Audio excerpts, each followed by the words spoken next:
Hello everyone, I am Lokiya. Now let us revise essay 610 using the work of internal auditors. The auditor is first required to evaluate the internal audit function, that is, the extent to which it supports the objectivity of the internal auditor, the level of competence of the internal audit functions, and whether it is applied in a systematic and a disciplined approach needs to be evaluated. In case any of these are lacking, then the auditor shall not use the work of internal audit function. The second step is to determine the extent of the work of internal audit function that can be used. This is based on the nature and the scope of the work that is being performed by the auditor.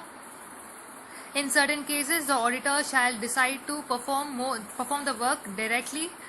Such situations are where more judgments are involved or where higher RMM at assertion level is involved.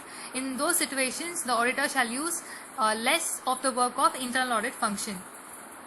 So, having decided the extent of the work that is being used, then the auditor shall communicate with those charged with governance an overview of the work that will be used from the internal audit function. So, having decided to use the work of the internal audit function, the auditor shall first read the reports of the internal audit function.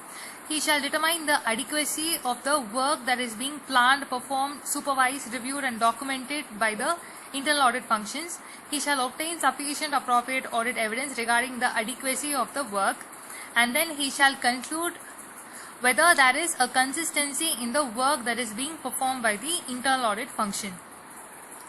If using the internal auditors to provide direct assistance is not prohibited by law or regulations, then the external auditor shall evaluate the existence and the significance of threats to objectivity and the level of competence of the internal auditors who will be providing such direct assistance.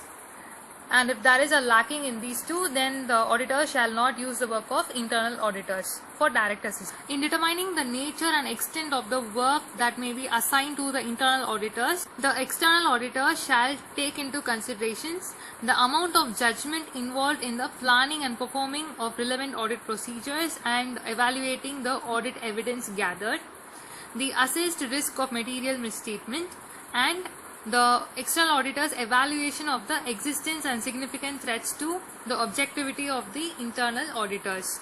However, prior to using the work of internal auditors to get a direct assistance, the auditor shall first obtain a written representation from the entity that the internal auditor is allowed to follow the instructions of the external auditor and the entity will not interfere in such matters.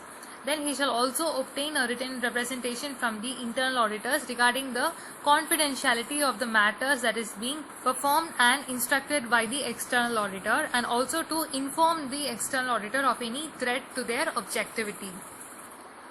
So these are the considerations required to be taken by the auditor before he uses the work of internal auditors. So this standard comes to an end. I hope it was useful. Thank you for listening.